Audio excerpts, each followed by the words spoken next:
Greetings, everyone. This is Oracles of Bitch. I am Seraphis. I'm Catherine.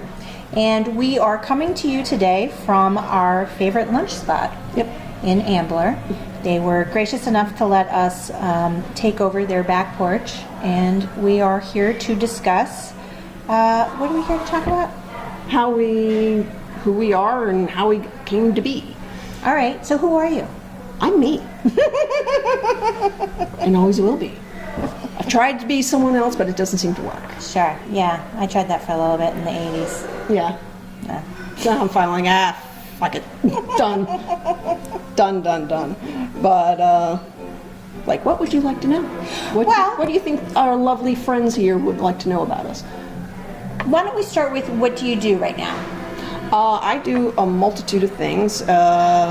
Primarily, I first was a massage therapist, and then got into Reiki, energy healing, and now I've incorporated both, but with more of the slant towards emotional healing and dealing with people's emotional pains, releasing it from the body, and the importance of it, and overall health, and just moving forward in life, and the whole litany of other fun stuff that comes with it. I like to make people cry. Yes, you are a healer. You give an incredible physical massage. You have such a beautiful energy for healing energetic bodies, and a really great aptitude for helping people figure out what it is that's at the root of what's bothering them, which is, I think, fantastic. Yeah, I am a client, have been a client. Yeah. And so I guess that's you. I am psychic and Reiki master teacher and a life coach. And I work a little more, I do card readings, and I do Reiki sessions, but more of what I do is helping people figure out how to make decisions in their life to create more success, happiness, fulfillment, especially post-breakup, or when looking to make changes in the way you're living. That's what I do. Yep. Right. And ultimately, it's kind of like what we both do, but through different platforms. Right. And as we were talking about recently, it's been just about 10 years that we've known each other. Yes, it's been that long, because we met down in Mullica Hill through a mutual friend who was our teacher, mentor, and so on, and due to, issues between people in life and us growing and so on, we just went our separate ways for a while. We kind of kept in touch here and there, but I had to figure my crap out, and I had to figure my crap out. Yep, and it's like, okay, and then all of a sudden, a big change happened in my life recently, and that, unfortunately, that person's no longer in my life, but it kind of allowed me to reach back out to Seraphis, and it was like, oh, I forgot how awesome you are. Aww. And how much fun I have hanging out with you. Yeah, so. And almost from the very beginning, you and I were lunching. Yes. And having discussions. We met when we were both starting to discover Reiki, starting to discover energy work and healing, and we would lunch together and talk about all the things that we were learning and discovering, and that's how our friendship grew. Yeah. Right? And now we meet for lunch to, not only just BS, but also kind of, what do you think about this? What do you think about that? Because there's a point in everyone's spiritual growth. It's a weird kind of like, you almost feel alone at some point, or you just don't have that collective amount of people to really bounce things off. It's almost like you become more singular. So it's nice to, and it's not even a bad thing, it's just you become so of yourself. But, there's always that little bit of self-doubt that I'm like, I don't know if anybody else would understand what I'm saying without getting a little white jacket out for me. Sure. Or it's some of the theories can be a little out there. Not everybody can or are at that stage yet to wrap their brain around. So it's been nice to really push the envelope in knowledge. Right. Were you raised in a religious household? Like, was that a part of your upbringing? Yeah, my church and such? Yeah, it's like I went to Sunday every week with my father, Lutheran. My mom was, I'm pretty sure she said she was an excommunicated Catholic and was very bitter about it. So as we went to church, she sat home being angry and pissed off. So. That's not the greatest. No, and I hated church every second of the way because my sensitivities. Right. You know, over the years, I finally figured I'm not a medical intuitive. I'm an empathic intuitive. So I came up with the terms psychotherapeutic intuitive, and I like the psycho part. Yes. It can be a little bit sometimes of the month, but that's another story.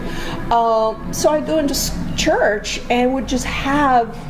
I despised it because I could feel and see the bigotry everywhere. Yeah. You know, it's like, oh yeah, everyone's showing up Sunday morning with their hangovers and who slept with who and and all of that. It was like, oh. So I did anything I could to slip out the back to go get breakfast. Was Reiki like an awakening for you spiritually, or had you already had a spiritual practice working, prior to that, or were you where were you in your adulthood prior to finding Reiki? I didn't know what Reiki was until I went to massage school, and they, of course, introduced that. Not in at least the program I went through. We talked about it, and someone in my class was a Reiki practitioner, but I didn't know much about it. And there was a part of me going, yeah, whatever. But yet I grew up with a certain level of gifts. Didn't know what I was, what I was experiencing, what it was not considered normal, or it was just such a part of me that, I knew something was going to be happening at home, that the crazy, angry mom's going to be meeting me at the door because I'd feel it hours before. Right. That moral like, oh shit, this is going to suck when I get home. Or, oh, I think she's in a good mood right now. It's safe to go home. So, and also being around with other kids, there's a whole backstory to all that with everything.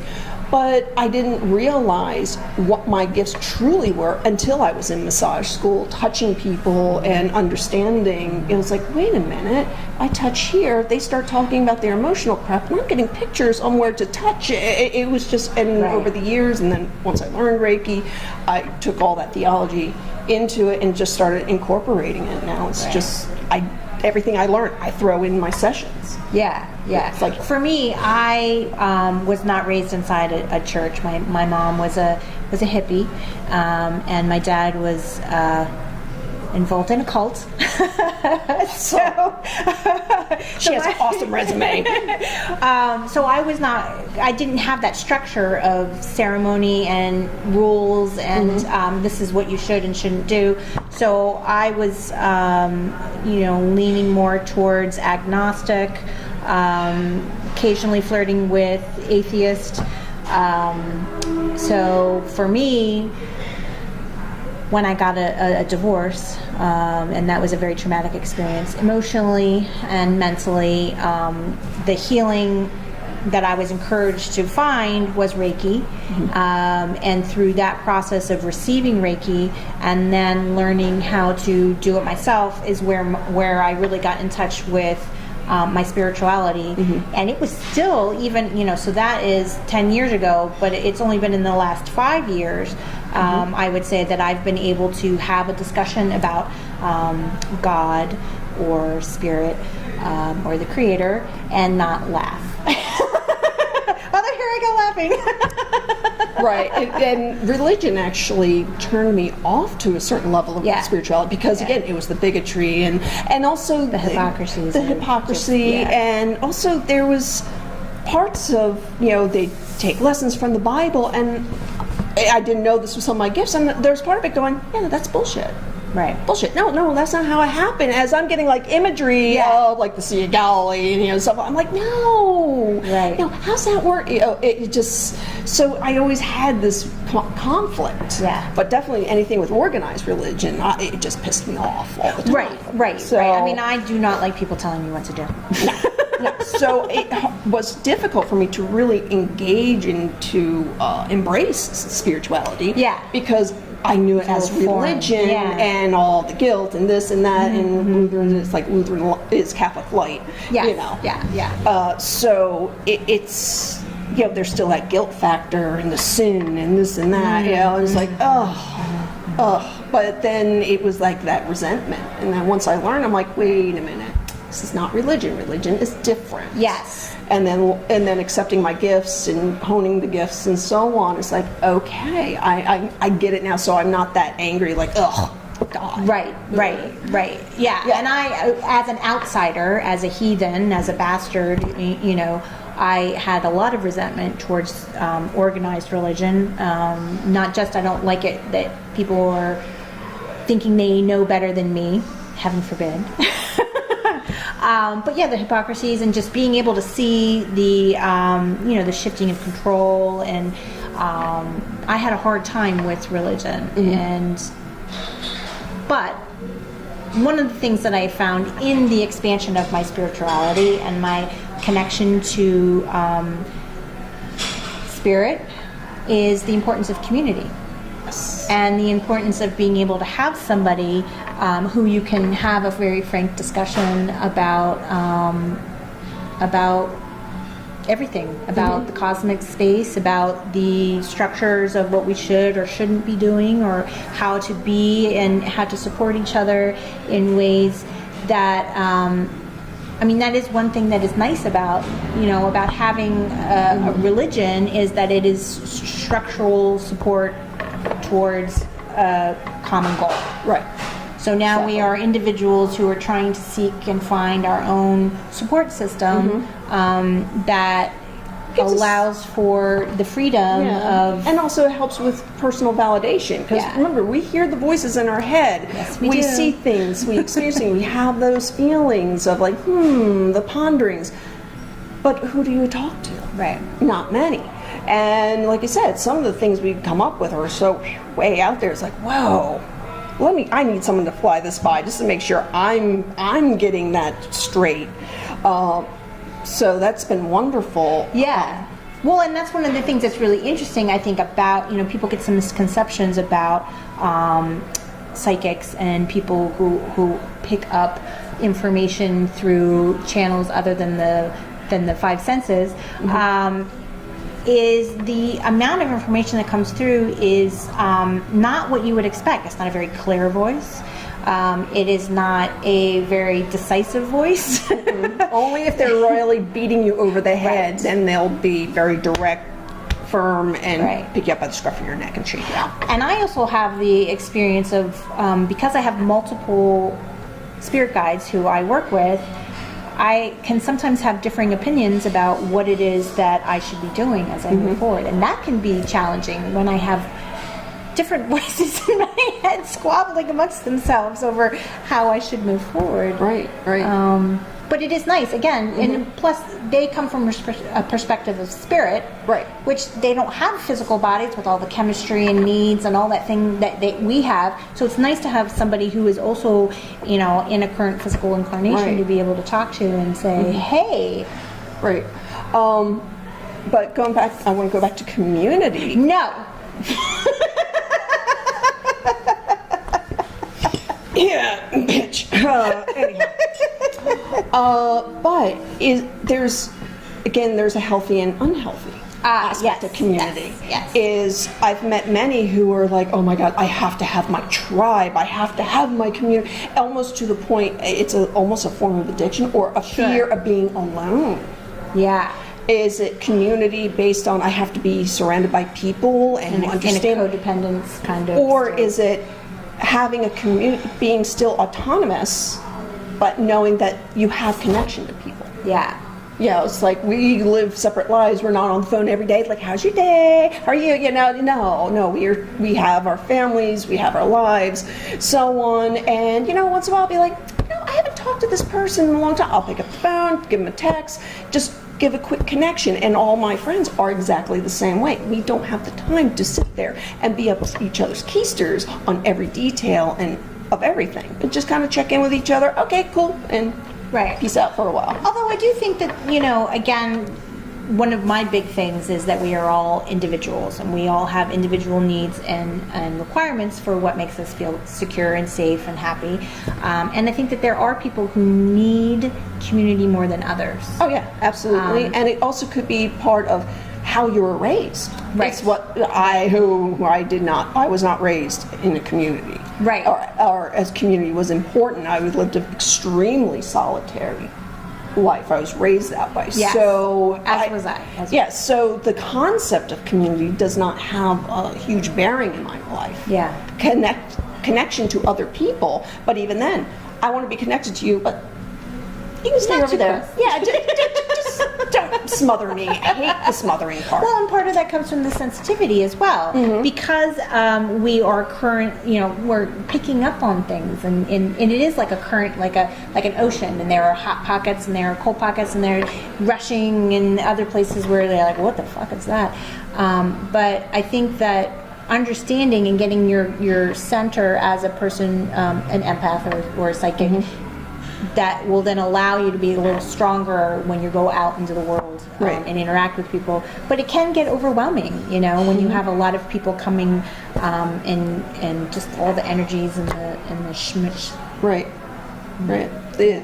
It is tough, but that's part of the growing process. One thing I did, and you probably went through the same thing, being so sensitive growing up, it really was that fact of I took everything on as my own. Yeah. I was like, wait a minute, I really am not an anxious mess. I'm feeling everybody else's anxieties and issues, and it's layering upon layer. And it took a good 12 years or so just to unlayer all that. So now I can clearly define going, why am I feeling this way? I look around like, oh, yes, that hot mess sitting over the corner there. Okay, thank you. That's not me. Which I think the Reiki was really, for me, the key to being able to recognize my own energy and then distinguish that from somebody else's. Right, and also it gave you a sense, I don't want to say power, but it gave you tools, Yes. a better personal coping mechanisms on how to function in the world. Yeah. It's never, and like for me recently, before it was shield, block it out. I found that now I can't do that. That's actually a Oh, no, detriment. yeah, it's like it walls you off. Right, Right. walls me off, and then I start getting neurotic, and now I've done the opposite. I open when I'm in Yeah. absolute chaos. As long as I can handle it, I just let it flood in. If I feel someone's presence, they're especially working, Yeah. their extreme emotional state, I just allow it to pour in me and through me. Yeah, Yeah. and you let it go. Like as a current, you let it go. Right. Not holding on to it and saying, oh, I'll take that. Yeah, because I can recognize it, and I say to myself, this is not mine. This is Yeah. what it is, and I label it. So my body knows, we're just a conduit here. Yeah. We're going to flush it through. And especially when I work now, I'm finding that if this trauma, I don't know if you get this, if someone has a severe trauma, as they're releasing, if it is too much for them to release, I'm like the pressure release valve. Yeah. I'll end up crying with them or experiencing and seeing the emotion because it's too much for their body to process. Yes. So in order to do that, you have to be able to allow that to flush through you. And then you have to be able to clear and cleanse and regroup. Yeah. Yeah, because I found since I've been doing that, I don't have the need to be balanced as much and have as much personal work. I mean, you still, no matter what, you still have to be cleansed and cleansed, and that's another hot topic of mine. Yeah. Body workers and healers and psychics and so on who don't get worked on. Bad people. Weirdos, but they are some of the sickly people. Most sickly people, and that's pretty. Well, I think that's one of the fallacies that I sometimes see out there is this idea that your evolution as a spiritual being, as a spiritual practitioner, as a psychic, that you get to a point of like omniscient power, I can do anything. And that's not true. I mean, you still have this physical body, you still have emotional needs, and there's still going to be a capacity of needing to cleanse yourself. Otherwise, it's just going to gum up the works. Right, and it's a personal pet peeve, and yes, judgment. I am being highly judgmental right now. I'm calling it out, but hey, but you've heard it too. I do Reiki on myself. I can heal myself. I don't need anyone else's help. That is an absolute piece of bullshit right there. That's called personal denial, people. When you think you can heal yourself, you can to a point. Because there's certain things you don't want to face Yeah. within yourself. So what do is ignore it. Oh yeah, let's sweep that under the carpet. Yeah. And the pile gets bigger and bigger, and it wears a hole in the carpet, and it just, over time it disintegrates. So it's the same thing. You need that concept of someone else poking at it, going, "What's that?" Well, What's that? it's like hairstylists. They don't do their own hair all the time. No. More than most, but not all the time, because you need help with the stuff in the back. Yeah, exactly. You know, and Yeah. so you have to go find somebody that you trust and who can help you Yeah, get the shit in the back. Yeah, well, it will especially, besides to do a lot with the emotional work, and that's to me, that's a catalyst to everything. That's Yeah. not even a catalyst, it's like the connection to pretty much everything. I've said it in lectures, is you cannot heal yourself 100%. Yeah. Because sometimes you don't even know what the stuff is. So it's like having a necklace you wear constantly, and you forget, or you put it on and you forget what it was you put on. And it takes like, oh, that's pretty. At first, what? Yeah, the first thing you do is like, ooh, you touch it, you acknowledge it, and you go, what is that? And the follow-up question could be, where'd you get it from? Who gave it to you? How long have you had it? And you have to sit and think about it. Buried emotions are exactly the same way. Yeah. You need someone from the outside looking in, go, what's that? Right. Shine the light and Yeah. say, let's take a look at this. Yeah. Let's unpack it. Yeah. Yeah. And our job is just to help facilitate the release of that, Right. Right. to help shift.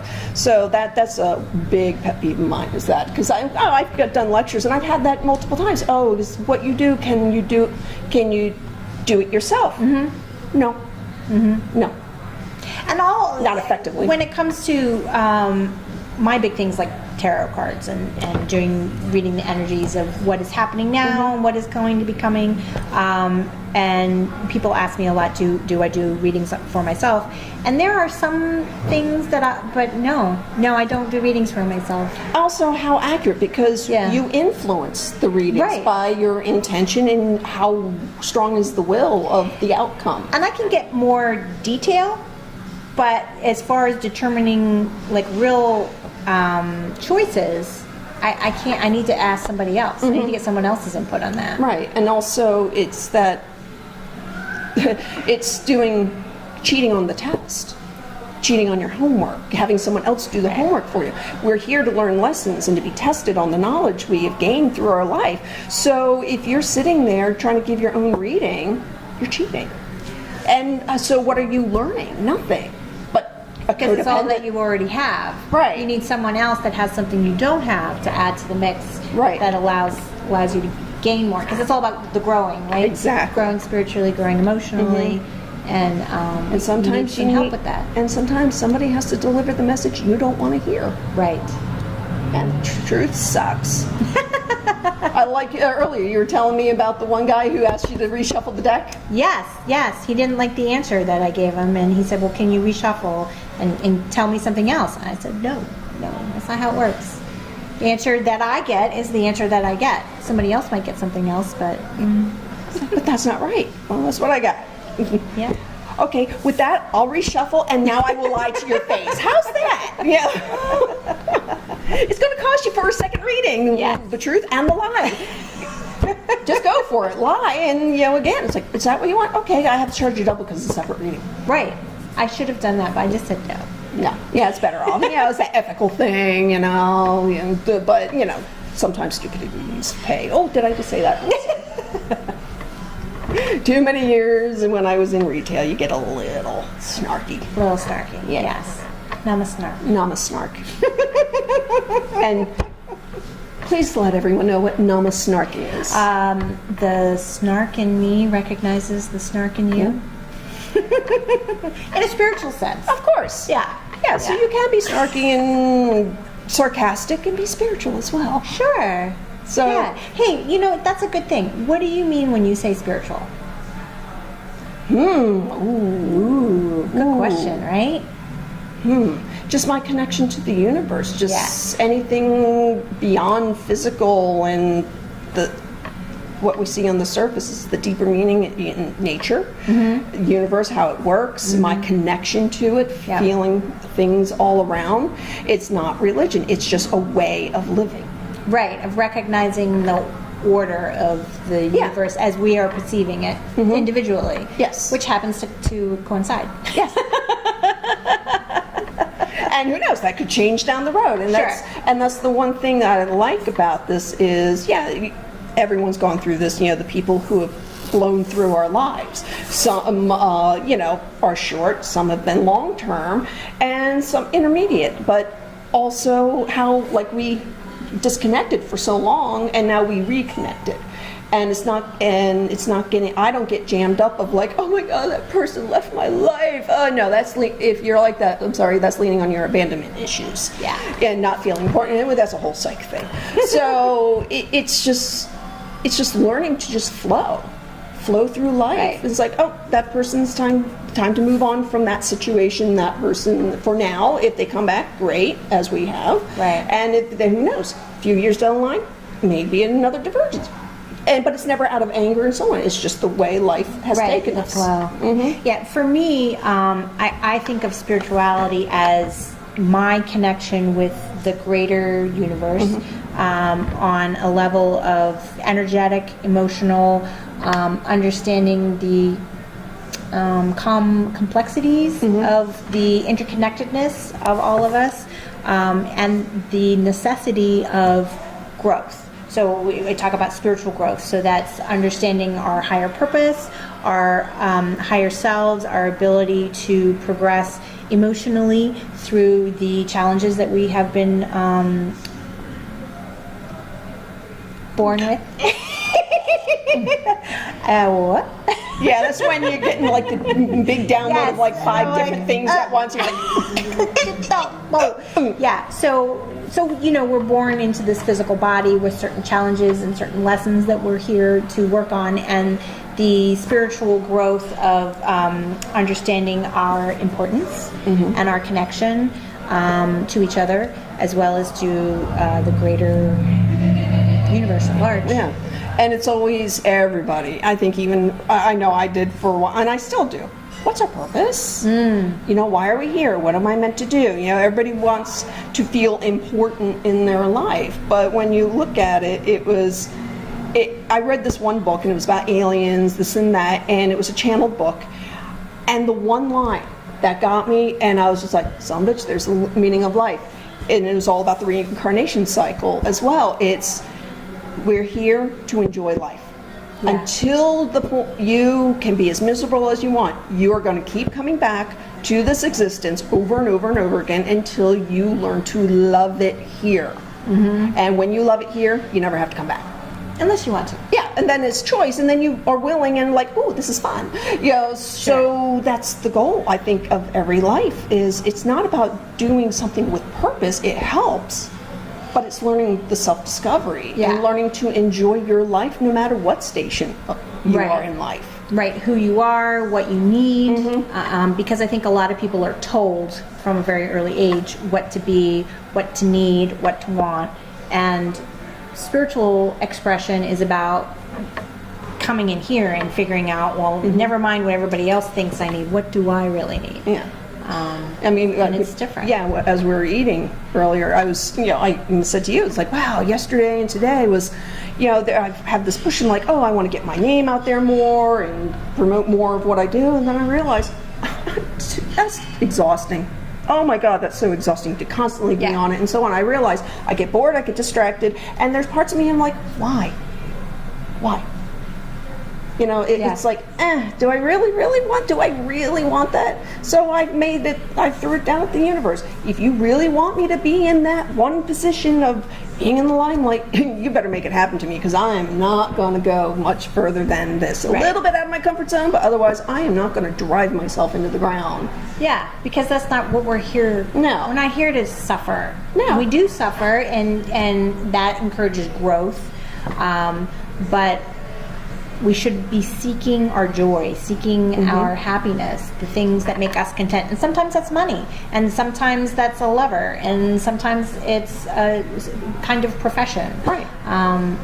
But finding that unique thing about you that really makes you feel good is what it's all about. Yeah, and there's nothing wrong with feeling good on any level. Yeah, I think that was one of the big things that I never understood about religion is it seemed like they were really down on enjoying yourself. Yes. Everything's a sin.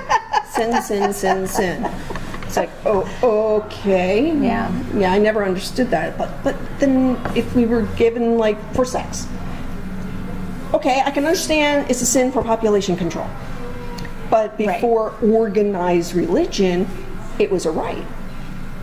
You know, it was the spring. You have all the pagan rites or so on. Yeah, and celebration of the physicality. So it's like, why are we given this body that can experience such pleasures? Right.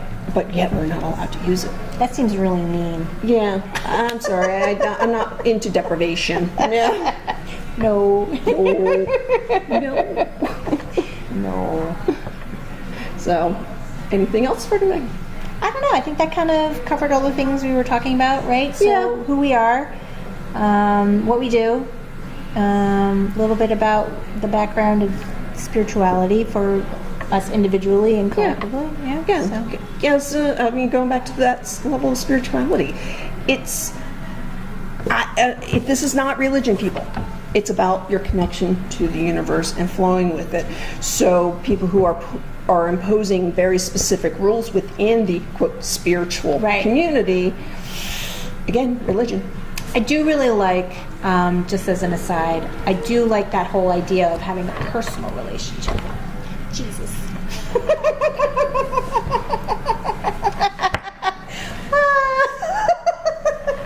He's my homie. Yeah, we fist bump once in a while. Yeah. But that is really what it is, a personal, and it's always so interesting to me when I hear Bible passages or things from the Quran, and it's like, oh, I know what they're talking about. They've just tweaked it a little bit to fit into this control structure. Because it is about a personal relationship. It is about your individual connection to the greater universe at large. Right. Cool. Okay. So we are Oracles of Bitch. I'm Seraphis. I'm Catherine.